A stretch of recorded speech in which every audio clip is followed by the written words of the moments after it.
तो उनके पास कोई जवाब नहीं था, कोई जवाब नहीं था। कहा हाँ ये बात है, ये घटना हुई है, हम मानते हैं इस बात को, लेकिन अब रास्ता क्या है?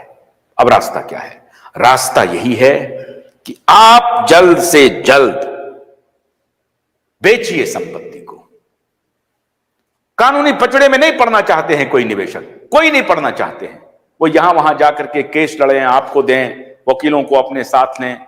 आप इसका बेजा इस्तेमाल मत उठाइए। एक मजबूर इंसान को मजबूर मत कीजिए। अगर आप मजबूर इंसान को मजबूर करेंगे तो उनके पास कोई रास्ता नहीं होगा। आप भी मजबूर हैं, वो अलग विषय है, लेकिन एक मजबूर इंसान को अगर मजबूर करेंगे तो आपके खिलाफ सड़क पर आने के अलावा उनके पास कोई रास्ता नहीं बचेगा। मैंने उनसे बहुत विनम्रता से यह आग्रह किया।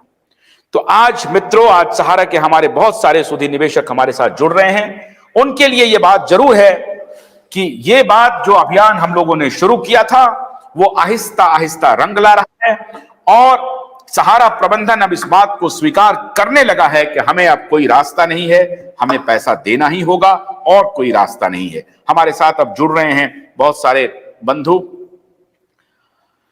नौशाद भाई, मोदी जी, कुशवाहा जी,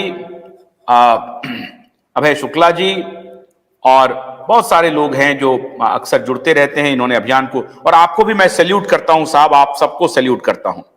ये जीत तब धीरे धीरे जो बढ़ रही है, ये सब आप लोगों की वजह से बढ़ रही है, आप लोगों की वजह से बढ़ रही है। मैंने प्रबंधन को कहा कि देखिए, मैंने टेलीविजन पर कैमरा के सामने ये कहा है कि मैं अप्रोच करूंगा, आप हमें बताइए कि क्या कर रहे हैं, कैसे कर रहे हैं।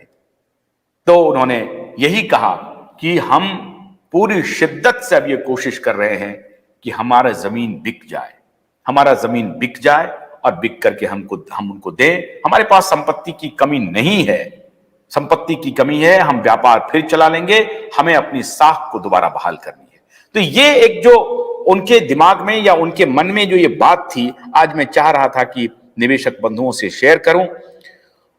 मैं जानता हूं कि आपको कोई भरोसा नहीं होगा, क्योंकि मुझे भी भरोसा नहीं हुआ।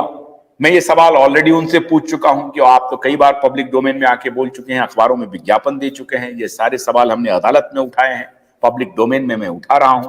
फिर भी जो मैंने अपने निवेशक बंधुओं को वचन दिया था उसका मैं कर्तव्य निर्वाह कर रहा हूं। बस मुझे इसी बात की खुशी है। मैंने कहा था कि मैं कोशिश करूंगा आपके और सहारा ग्रुप के बीच में एक ब्रिज के रूप में काम करूं, without any prejudice, without any profit and loss, कुछ भी नहीं। हमारा एक ही काम है, आपका पैसा मिल जाए कैसे भी करके। मैंने उनसे यह भी कहा कि देखिए, उनकी कोई नियत नहीं है कि आपको जेल भेज दे या आपके खिलाफ कोई ऐसी बात करें जो अशोभनीय बात हो, ऐसी इच्छा नहीं है उनकी। आप उनको पैसा दे तो दीजिए, दे दीजिए, सब काम खत्म हो जाएगा। और देने के लिए आपके पास संसाधन है तो उस पर कार्रवाई शुरू कीजिए। तो मित्रों, ये बात हुई है। अब मैं आपसे आग्रह कर रहा हूं कि कुशवाहा जी या अभय जी कौन शुरुआत करेंगे? कुशवाहा जी शुरुआत। नमस्कार सर। नमस्कार। नमस्कार। तो सर, आपको बधाई कि आपने प्रबंधन तंत्र के लोगों से संपर्क साधा। पत्रकारिता जगत का इस्तेमाल सदियों से होता आया है मध्यस्थता के लिए, और जब दुर्दांत अपराधी किसी का अपहरण कर लेते हो, वीरप्पन जैसे लोग, तो पत्रकार ही होते हैं जो जाके मध्यस्थता कराते थे और उनके बीच का रास्ता तय कराते थे, और किसी का साहस नहीं हो पाता था। तो ये वीरप्पन से कम खतरनाक नहीं है प्रबंधन तंत्र के लोग। बिल्कुल। और ये जितने लोग जो लोग आपसे बात कर रहे थे, वो कीड़े मकोड़े हैं, कीड़े मकोड़े। इनकी कोई हैसियत नहीं है, इनकी कोई हैसियत नहीं है कि वो कोई रास्ता निकाल दे। फिलहाल आपने सार्थक प्रयास किया, इसके लिए देश के तमाम पीड़ित निवेशकों की तरफ से, कार्यकर्ताओं की तरफ से आपको बधाई। आपने, देखिए, मैं पहले भी कहा था, एक मैं आपसे आग्रह करूंगा, कई बार क्या होता है कि जो काम हाथी नहीं कर पाते हैं वो चींटी कर जाता है।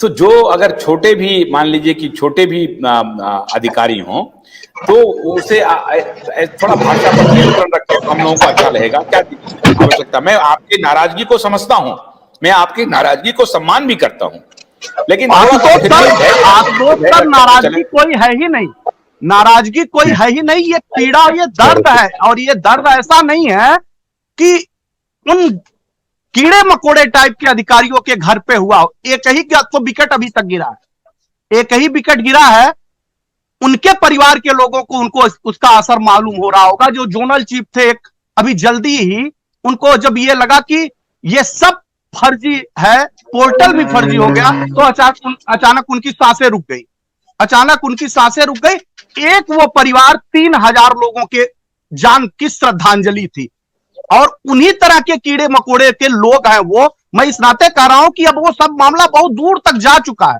बहुत दर्द है, लाखों दर्द, फिर वही कहा, लाखों दर्द दिल से लगाए बैठे हैं, अश्कों को आंखों में छुपाए बैठे हैं, टपक न जाए जमी पे आंसू कहीं रे मेरे, इसीलिए आपने हम सब मुस्कुराए बैठे हैं। तो दर्द तो इतना है कि आप बयान नहीं कर सकते। आपको निकलना होगा अपने माइक को लेकर के, अपने कैमरे को लेकर के, गांव और गली और शहरों से निकल के दूरस्थ गांवों में, और उन परिवार के लोगों को देखना होगा कि कितनी पीड़ा में है, जिनके दरवाजे पे निकलते ही अगर पत्नी मोटरसाइकिल पे हो किसी कार्यकर्ता की, और सामने बाजार से गुजरते हो